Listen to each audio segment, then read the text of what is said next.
ये कहानी है दैत्य दंभिकासुर और महान राजा विक्रमादित्य की। दंभिकासुर एक ऐसा दैत्य था जो जवान और सुंदर औरतों को अपनी गुफा में उठा ले जाता, उनके साथ खेलता। जब उसका उनसे मन भर जाता तो वो उनकी जीवन लीला समाप्त कर देता। वो जिस भी राज्य में जाता त्राही त्राही मचा देता। कोई भी राजा या अन्य शूरवीर योद्धा उसका कुछ नहीं बिगाड़ पाते, क्योंकि दैत्य दंभिकासुर को देवताओं से वरदान प्राप्त था कि उसे बल से नहीं बल्कि बुद्धि से मारा जा सकता है। जो कोई भी उसे बल से मारने का प्रयास करेगा वो पत्थर का हो जाएगा। दंभिकासुर की मौत का रहस्य छुपा था उसकी 7 गुत्थियों में, यानी उसके 7 सवालों में। पर उसके साथ युद्ध करने वाले किसी भी राजा या शूरवीर को ये रहस्य मालूम नहीं था। इसलिए जब भी कोई उसके पाप कृत्य से दुखी हो उसके पास जाकर उस पर हमला करता तो देवताओं के वरदान स्वरूप वो पत्थर का हो जाता। हर तरफ दंभिकासुर का कहर मचा हुआ था। पत्थर का हो जाने के भय से कोई भी उसे रोकने का प्रयास नहीं करता। पर कहते हैं ना, जब पाप का घड़ा भर जाता है तो उसके भी फूटने का समय आ ही जाता है। हर जगह अपनी मनमानी कर एक दिन दैत्य दंभिकासुर ने उज्जैन नगरी की तरफ रुख किया। उज्जैन नगरी के ऊपर उस समय महान राजा विक्रमादित्य का शासन था। महाराज विक्रमादित्य न केवल बलशाली थे बल्कि वे बहुत बुद्धिमान भी थे। उन्हें हर प्रकार के कौशल में महारत हासिल थी। उन्हीं दिनों में विक्रमादित्य की नगरी उज्जैन में एक धनी साहूकार रहता था। साहूकार के 2 लड़के थे। बड़े का नाम महेंद्र था और छोटे का लखन। बड़े लड़के का विवाह तो साहूकार ने कर दिया था, पर छोटे बेटे का विवाह करने से पहले ही वो ईश्वर को प्यारे हो गए। पिता के गुजर जाने के बाद कामकाज और व्यापार संभालने की सारी जिम्मेवारी दोनों भाइयों पर आ गई। दोनों भाई दिल लगाकर कारोबार संभालने में लग गए। दोनों भाई जब काम कर शाम को घर आते तो दरवाजे पर खड़ी महेंद्र की पत्नी अपने पति को दाएं हाथ से लोटा भरकर पानी देती और बाएं हाथ से अपने देवर लखन को। एक दिन लखन ने सोचा, भाभी हर रोज मुझे बाएं हाथ से पानी पीने को देती है, आज मैं उनके दाएं हाथ से पानी पीऊंगा। शाम को जब दोनों भाई काम से लौटे तो लखन अपनी भाभी के बाएं हाथ से पानी पीने के लिए अपने खड़े होने के स्थान को बदलकर अपने बड़े भाई महेंद्र की जगह पर खड़ा हो गया और बड़ा भाई महेंद्र उसकी जगह पर खड़ा हो गया। लखन की भाभी जब उनको पानी देने के लिए आई तो उसने एक हाथ को दूसरे हाथ के ऊपर से करते हुए दाएं हाथ का लोटा अपने पति को दे दिया और बाएं हाथ में पकड़ा हुआ लोटा लखन को दे दिया। ये देख, लखन बोला, भाभी आज मैंने भैया के स्थान पर खड़ा होकर सीधे हाथ से दिया हुआ पानी पीना चाहा, परंतु आपने अपने हाथों को बदलते हुए मुझे बाएं हाथ से ही पानी दिया। आप मुझे बताएं आपने ऐसा क्यों किया? लखन की बात सुनकर उसकी भाभी ने उत्तर दिया, अगर तुम्हें सीधे हाथ का दिया हुआ पानी ही पीना है तो तुम भी अपने लिए सीधे हाथ से पानी पिलाने वाली ले आओ। भाभी की कही हुई बात लखन को चुभ गई। वह बिना पानी पिए ही भाभी से कहने लगा, ये लो तुम अपना पानी का लोटा और मैं यहाँ से जा रहा हूँ और अब मैं तभी वापस आऊंगा जब मुझे सीधे हाथ से पानी देने वाली मिल जाएगी, वरना अपनी शक्ल नहीं दिखाऊंगा। इतना कहकर वो तुरंत मुड़ा और चल पड़ा। ये देख उसके बड़े भाई महेंद्र ने उसे रोकने की बहुत कोशिश की, पर वो नहीं माना और बोला, नहीं भैया अब तो तभी वापस आऊंगा जब मुझे मेरे योग्य पत्नी मिल जाएगी। इतना कहकर वो घर छोड़कर चल दिया। चलते चलते वह अपने नगर से दूर कांचीपुरम शहर में पहुंच गया। कांचीपुरम का राजा चंद्रसेन एक धार्मिक विचारों वाला व्यक्ति था। उसके राज्य में चारों ओर अमन शांति का माहौल था, परंतु फिर भी राजा चंद्रसेन हमेशा दुखी रहता था। राजा के दुख का कारण था उसकी जवान बेटी चंद्रकला का स्वास्थ्य। चंद्रकला दिखने में तो अत्यंत खूबसूरत थी, पर उसे एक असाध्य रोग ने घेर रखा था, जिस कारण राजकुमारी हमेशा अचेत अवस्था में रहती थी। राजा ने बहुत सारे हकीम और वैद्य राजकुमारी को ठीक करने के लिए लगा रखे थे, लेकिन उनमें से कोई भी राजकुमारी को ठीक नहीं कर पा रहा था। ठीक कर पाना तो दूर, वे राजकुमारी चंद्रा की बीमारी तक नहीं ढूंढ पा रहे थे। राजा को हमेशा यही दुख सताया जाता कि उसकी बेटी का क्या होगा। जब सभी प्रकार के वैद्यों, हकीमों और पूजा पाठ तंत्र मंत्र से भी राजकुमारी चंद्रकला को कोई फायदा नहीं हुआ तो राजा ने अपने राज्य में यह घोषणा करवा दी कि जो व्यक्ति मेरी बेटी को ठीक करेगा मैं उसके साथ ही अपनी बेटी चंद्रकला का विवाह कर दूंगा और उसे अपना आधा राज्य भी दूंगा। लखन जब राज्य की राजधानी में पहुंचा तो उसने देखा कि वहां हर तरफ राजकुमारी की चर्चा हो रही थी। राज्य का हर कोई व्यक्ति राजा की घोषणा और राजकुमारी की बीमारी की बात कर रहा था। जब लखन ने एक व्यक्ति से इस बारे में पूछा तो व्यक्ति ने राजकुमारी की बीमारी से लेकर राजा की घोषणा तक का सारा किस्सा लखन को बताया। सारी बातें सुन लखन कुछ देर वहां खड़ा विचार करता रहा। फिर कुछ सोचकर वो राजमहल की तरफ चल पड़ा। एक जिंदा सांप राजा की लड़की के पेट में रहता था। सांप ने राजा की लड़की को अपने वश में किया हुआ था। जब रात होती तो वो कुछ देर के लिए राजकुमारी के मुख से बाहर निकलकर जंगल की तरफ चला जाता और सुबह होने से पहले ही वो फिर से उसके अंदर चला जाता। राजकुमारी इस बात से बिल्कुल अनजान थी कि उसके अंदर एक सांप ने डेरा डाला हुआ है। अनजाने में वो पूरी तरह से उस नाग के वश में थी। राजमहल में किसी को भी इस बात की भनक तक नहीं थी कि राजकुमारी के अंदर एक 7 फुट का सांप रहता है। सभी यही समझते कि पता नहीं राजकुमारी को क्या बीमारी लग गई, जिसके कारण वो हमेशा अचेत अचेत रहती है। बड़े से बड़े वैद्य और हकीम भी इस बात का पता नहीं लगा पाए। लखन जब राजमहल के अंदर गया तो उसने देखा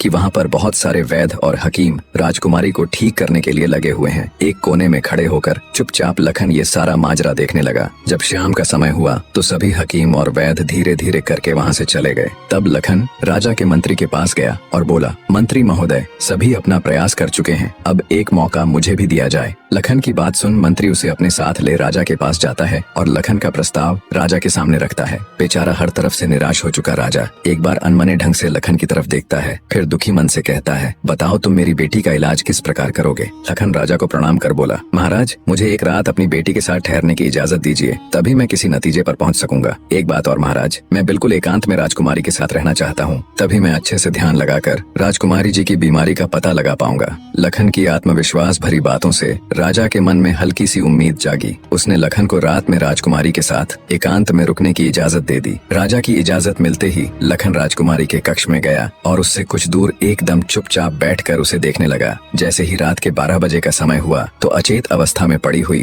राजकुमारी के मुंह से सांप बाहर निकला और महल के परिसर से होता हुआ जंगल की ओर चला गया। ये सब देख लखन दंग रह गया। वो बिना कुछ हरकत किए चुपचाप वहीं बैठा रहा। जब रात का आखिरी पहर खत्म होने को आया तब वो सांप वापस लौटा और राजकुमारी चंद्रकला के मुख से होता हुआ पूरा उसके अंदर समा गया। दम साधे लखन ये सारा माजरा देखता रहा। सारा माजरा देख उसे समझते देर न लगी कि राजकुमारी की सारी बीमारी की जड़ ये सांप ही है। सुबह हुई तो राजा चंद्रसेन डर और बेसब्री के मिश्रित भावों के साथ लंबे लंबे कदम रखता हुआ अपने मंत्री के साथ राजकुमारी के कमरे में आया और बेसब्री से उसने लखन से पूछा, बताओ लड़के, तुम किस नतीजे पर पहुँचे? क्या मेरी बेटी ठीक हो जाएगी? लखन बोला, महाराज, मुझे राजकुमारी की बीमारी का पता चल गया है और ईश्वर ने चाहा तो वो जरूर ठीक हो जाएगी। आप मुझे एक रात का समय और दीजिए और मेरे लिए एक तलवार, एक मिट्टी से भरी हुई बड़ी सी बाल्टी का इंतजाम कर दीजिए। लखन की बात सुन राजा को बहुत सुकून मिला। उसने मंत्री को लखन के द्वारा मांगा गया सारा सामान उसे देने का निर्देश दिया। अब सभी को इंतजार था तो बस रात का। राजकुमारी को सांप के चंगुल से मुक्त कराने के लिए लखन रात्रि के आने का बेसब्री से इंतजार कर रहा था। पूरी तैयारी के साथ हाथ में धार तलवार लिए लखन राजकुमारी की ओर निगाहें गढ़ाकर उससे कुछ दूरी पर बैठ गया। जैसे ही राजमहल के घड़े ने रात्रि के 12 बजे का घंटा बजाया, वैसे ही फुंफकारता हुआ सांप राजकुमारी के मुख से निकला तो उसके इंतजार में बैठे लखन ने अपनी धार तलवार से उस पर तेजी से ऐसा वार किया कि तुरंत सांप 2 टुकड़ों में जमीन पर बिखर गया। लखन ने सांप के दोनों टुकड़ों को उठाकर रेत से भरी बाल्टी के अंदर दबा दिया और सुबह होने से पहले ही बाल्टी समेत मृत सर्प को जंगल में ले जाकर उसे आग के हवाले कर दिया और वापस राजमहल लौट आया। तब तक सुबह होने का समय भी करीब हो चला था। राजमहल जब लखन ने राजकुमारी चंद्रकला को जगाया तो हमेशा अचेत अवस्था में रहने वाली राजकन्या तुरंत उठकर बैठ गई, क्योंकि अब उसके अंदर से वो सर्प निकल चुका था तो उसका प्रभाव भी खत्म हो चुका था। राजकुमारी उठते ही हैरान थी। उसे ऐसा लग रहा था जैसे पता नहीं वो कितने सालों से नींद में थी। जब लखन ने राजकुमारी से उसके स्वास्थ्य के बारे में पूछा तो अचंभित राजकुमारी ने अपने आप को बिल्कुल ठीक बताया। तब तक सुबह भी हो चुकी थी। उधर राजा भी पूरी रात सोया नहीं था। उसे बस इंतजार था तो सुबह का। जैसे ही सुबह हुई राजा बेसब्री से भागा राजकुमारी के कक्ष में आया। जब उसने बिल्कुल सही सलामत अपनी बेटी को बैठे और बात करते पाया तो उसकी खुशी का ठिकाना न रहा। आंखों में अश्रु लिए राजा ने तुरंत अपनी लाडली बेटी को गले लगा लिया। भरे हृदय से राजा ने हाथ जोड़कर लखन का शुक्रिया अदा किया और अपनी शर्त के अनुसार राजकुमारी चंद्रकला का विवाह लखन के साथ कर दिया। जब राजा ने लखन को अपना आधा राज्यपाट देना चाहा तो लखन ने राज्य लेने से साफ मना कर दिया। ऐसा स्वाभिमानी दामाद पाकर राजा चंद्रसेन खुशी से फूला नहीं समाया। उसने खुशी खुशी बहुत सारा धन देकर अपनी बेटी चंद्रकला को लखन के साथ विदा कर दिया। जब राजकुमारी चंद्रकला को ले लखन अपने राज्य उज्जैन नगरी पहुंचा तो उसकी भाभी समेत पूरे परिवार ने उन दोनों का हार्दिक स्वागत किया। लखन खुशी खुशी अपनी नवविवाहिता पत्नी राजकुमारी चंद्रकला के साथ रहने लगा। कुछ ही दिन बाद उज्जैन नगर में एक भव्य समारोह था जिसमें राजकुमारी चंद्रकला भी अपनी भाभी के साथ समारोह देखने गई हुई थी। तभी मेले में दूसरी तरफ से दैत्य दंभिकासुर ने प्रस्थान किया। इतने बड़े दानव को देख समारोह में हड़कंप मच गया। हर कोई अपनी जान बचाने के लिए इधर उधर भाग रहा था। दैत्य को देख राजकुमारी चंद्रकला भी अपनी भाभी के साथ जब समारोह से भागकर जाने लगी तभी दंभिकासुर की नजर राजकुमारी चंद्रकला पर पड़ गई। राजकुमारी के रूप यौवन को देखते ही दानवराज दंभिकासुर उस पर मोहित हो गया। दैत्य अपने पूरे जीवन काल में बहुत सी स्त्रियों के साथ खेला था पर आज तक उसने इतनी सुंदर स्त्री कभी नहीं देखी थी। पलक झपकते ही उसने चंद्रकला को उठा लिया और उसे राज्य के बाहर अपनी गुफा में ले गया।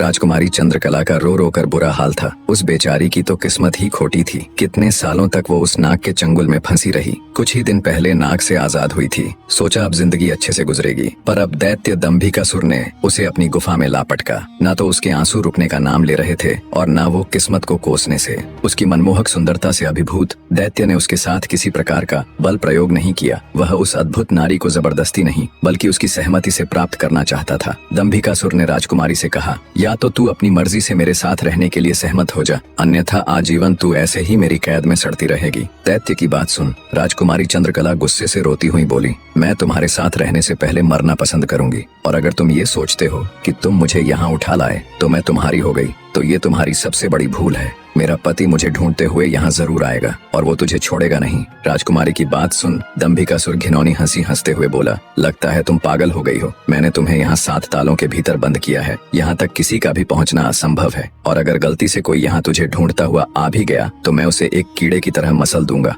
ये तो तेरी सूरत मुझे भा गई, वरना अब तक तू भी कब की ऊपर जा चुकी होती। तेरी भलाई इसी में है कि तू स्वेच्छा से मेरी बात मान जा, वरना अंजाम बहुत बुरा होगा। इतनी बात कह दंभिकासुर वहाँ से चला गया। उधर जब मेले से दंभिकासुर राजकुमारी को उठाकर ले गया था तो लखन की भाभी बेचारी बेबस और लाचार सी बस उसे देखती रह गई। बहते अश्रुओं के साथ वो घर जाती है और सारा किस्सा लखन को कह सुनाती है। भाभी की बात सुन लखन के पैरों नीचे से जमीन सरक जाती है। वो तुरंत भारी कदमों से अपनी पत्नी चंद्रकला को खोजने निकल पड़ता है। कई दिनों तक जंगलों और शहरों की खाक छानता भूखा प्यासा लखन अपनी पत्नी को ढूंढता ढूंढता भटक रहा था। तभी उसे एक कुटिया दिखाई देती है। थका हारा लखन जब कुटिया के अंदर जाता है तो उसे अंदर एक साधु बाबा दिखाई देते हैं। लखन उनको प्रणाम कर वहीं बैठ जाता है। लखन की हालत देख महात्मा जी ने पहले उसे अच्छे से जलपान कराया और फिर बोले, बेटा तुम कौन हो और यहाँ जंगलों में क्यों भटक रहे हो। तब लखन महात्मा जी को अपनी सारी व्यथा कह सुनाता है।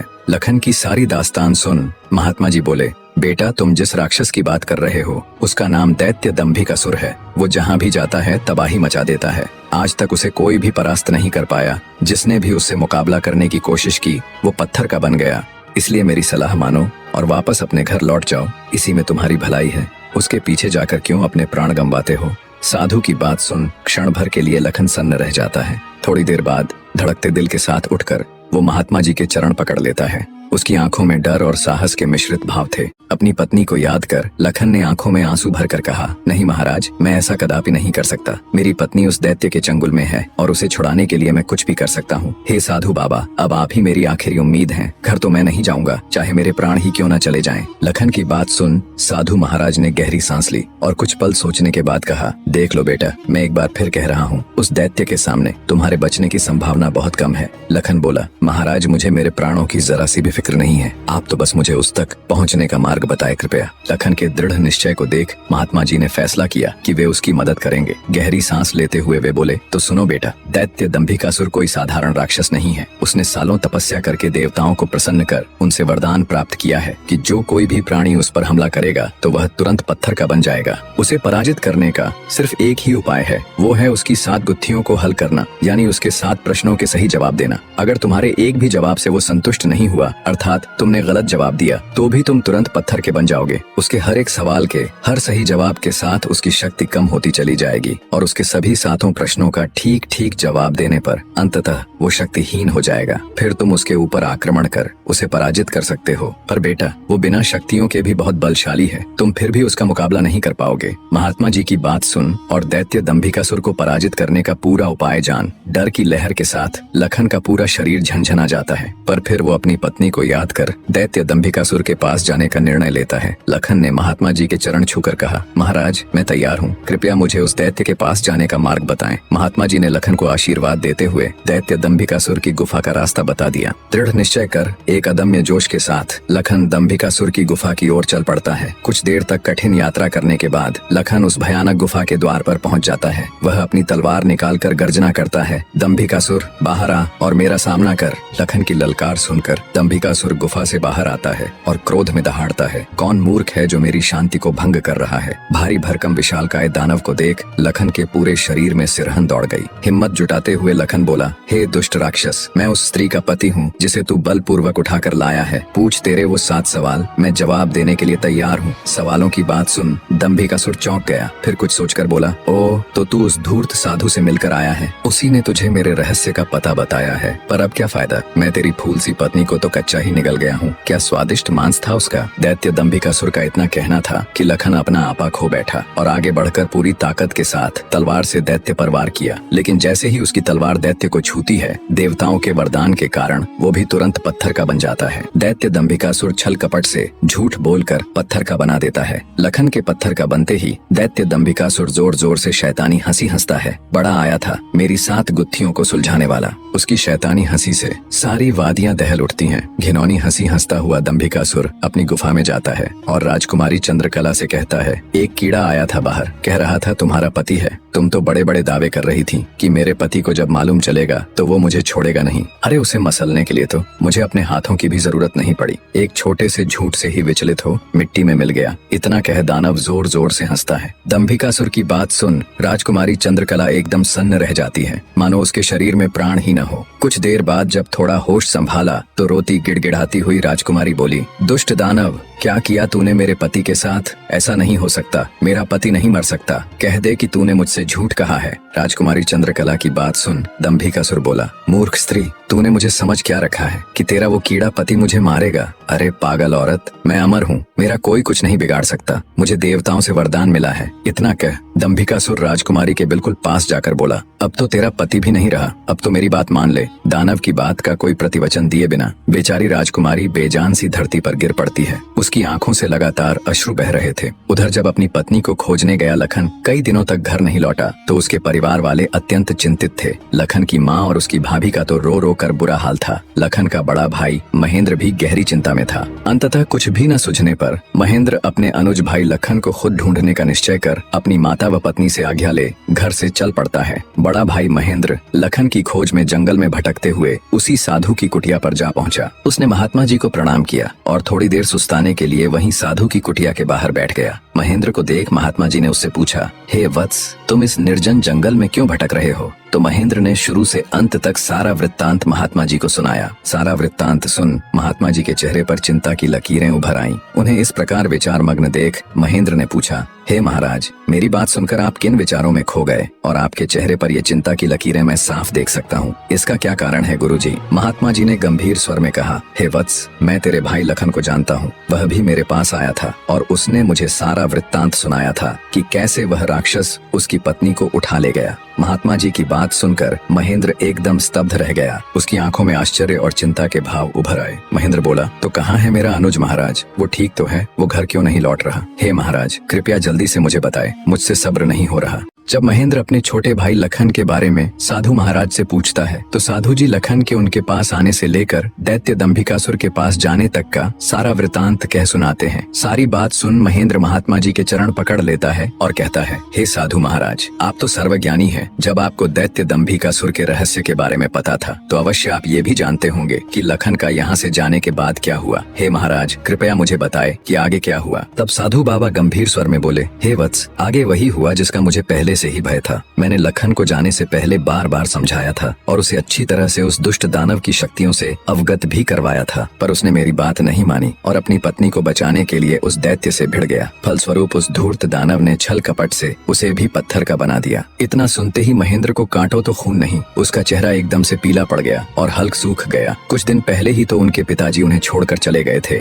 और अब उसे जान से भी प्यारा छोटा भाई लखन भी पत्थर का बन गया। उसकी हालत देख महात्मा जी उसे सांत्वना देते हुए बोले, बेटा अब क्या हो सकता है, होनी को कौन टाल सकता है। महेंद्र तो जैसे शून्य में था, मानो उसके शरीर में प्राण ही ना हो। कुछ देर तक वहाँ घोर सन्नाटा छाया रहा। कुछ होश ठिकाने आने पर आंखों में अश्रु लिए महेंद्र बोला, हे महाराज, अब आप ही मेरी मदद कीजिए और मुझे रास्ता दिखाए जिससे मेरा अनुज फिर से अपने मानव रूप में लौट आए। महेंद्र की बात सुन महात्मा जी बोले, बेटा ऐसा तो कोई रास्ता नहीं है। जैसा कि मैंने बताया, उस दुष्ट दानव की 7 गुत्थियों का जवाब देना ही इस समस्या का एकमात्र हल है। कोई व्यक्ति जब उसके सभी सवालों के जवाब देकर कर उसे पराजित कर मौत के घाट उतार देगा, तब तुम्हारा भाई लखन ही नहीं बल्कि उस मक्कारी दैत्य द्वारा श्रापित किए गए सभी जीव अपने वास्तविक रूप में लौट आएंगे। महेंद्र बोला, महाराज आप तो सर्वशक्तिमान हैं, फिर आप ऐसा क्यों नहीं करते? महेंद्र की बात सुन महात्मा जी बोले, बेटा बेशक मैं उस पापी दानव के सभी सवालों का जवाब दे सकता हूँ, पर मेरी भी कुछ सीमाएं हैं जिन्हें मैं चाहकर भी नहीं लांघ सकता। इतना कह साधु महाराज चुप हो जाते हैं। तब महेंद्र बोला, ठीक है महाराज, तो फिर मैं खुद जाऊंगा अपने अनुज को बचाने और उस दुष्ट दैत्य के सवालों का जवाब देने। महेंद्र की बात सुन महात्मा बोले, बेटा तुम भी उसका कुछ नहीं कर पाओगे,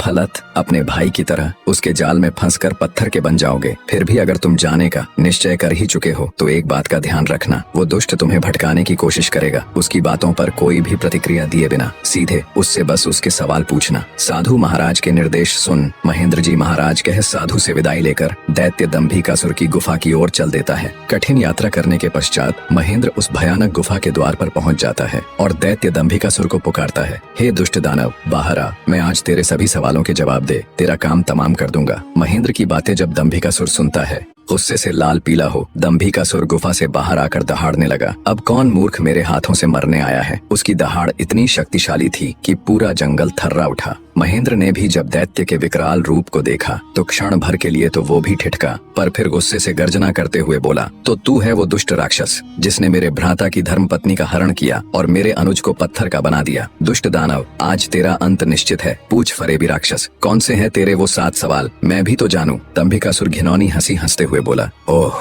तो तू उस निकम्मे कीड़े का भाई है जो मेरे शाप की भेंट चढ़ गया। लगता है तेरा भी जीने से मन भर गया, जो तू सब जानते हुए भी यहाँ आया। महेंद्र क्रोध से दांत पीसते हुए बोला, घिनौने राक्षस बातों में वक्त जाया मत कर, मैं तेरी बातों में आने वाला नहीं हूँ। जल्दी से पूछ तेरे वो सवाल, नहीं तो मैं तुझे इसी क्षण यमलोक पहुँचा दूंगा। ये सुन दंभिकासुर घिनौनी हंसी हंसकर नृत्य करते हुए बोला, सुन मूर्ख, मैंने तेरे भाई की पत्नी के साथ खूब विहार किया और जब मेरी इच्छा पूर्ण हुई तो उसके मांसल शरीर को कच्चा ही भक्षण कर लिया। क्या स्वादिष्ट मांस था उसका। अब तेरी बारी है, पर तुझे तो मैं पत्थर भी नहीं बनाऊंगा, सीधे तेरे टुकड़े टुकड़े कर डालूंगा। दैत्य दंभिकासुर के बोले गए ये बोल महेंद्र की छाती में किसी भाले की तरह लगे। अपने भ्राता की पत्नी के बारे में कहे गए शब्दों से उसके तन बदन में आग लग गई। सब कुछ अच्छे से जानते हुए भी महेंद्र अपने ऊपर काबू नहीं रख सका और दैत्य दंभिकासुर को मारने के लिए तेजी से उसकी तरफ लपका। जैसे ही उसने दैत्य के ऊपर अपनी पूरी ताकत लगा तलवार से वार किया, वैसे ही अपने भाई की तरह पल भर में वो भी पत्थर का बन गया। उसके पत्थर का बनते ही दंभिकासुर हंसते हुए बोला, तुम दोनों भाइयों की किस्मत में यही था कि तुम दोनों युगों युगों तक मेरी गुफा के प्रहरी बनकर रह जाओगे। इतना बुदबुदाकर दंभिकासुर अपनी गुफा में जाता है और राजकुमारी चंद्रकला को भी ये सब बता देता है और कहता है, तेरे दोनों रक्षक तो मेरे सामने ढेर हो गए, अब तू किसकी आस लगाए बैठी है? मूर्ख स्त्री। राजकुमारी चंद्रकला के रो रोकर आंसू सूख चुके थे, अब बचा था तो केवल क्रोध और ज्वाला। जलती हुई आंखों के साथ गुस्से में दहाड़ती हुई राजकुमारी बोली, दुष्ट राक्षस तू क्यों इतना खुश हो रहा है? मुझे तेरा अंत साफ नजर आ रहा है, देख मेरी आंखों में। राजकुमारी चंद्रकला के तेवर देख और उसकी बात सुन दंभिकासुर विचलित सा हो जाता है और बिना कुछ कहे ही वहाँ से चला जाता है। उधर लखन महेंद्र के घर में तो लखन के न आने से पहले ही मातम पसरा हुआ था। ऊपर से अब महेंद्र भी वापस नहीं लौटा तो उसकी पत्नी और माँ का बुरा हाल था। अंततः महेंद्र की पत्नी अपनी सासू माँ से कहती है, माँ जी आखिर कब तक हम ऐसे ही रोते बिलखते उनका इंतजार करते रहेंगे? बहू की बात सुन बुढ़िया माँ बोल पड़ी, तो और बेटी हम कर भी क्या सकते हैं इसके सिवाय? महेंद्र की पत्नी बोली, हम अपने राजा के पास जाकर उनको ये सब बताएंगे, वो अवश्य हमारी मदद करेंगे। बहू की बात बूढ़ी माँ को उचित लगी। दोनों तुरंत राजा विक्रमादित्य के पास चल पड़ती हैं। कहानी का अगला अध्याय भी बहुत जल्दी आने वाला है, बने रहे।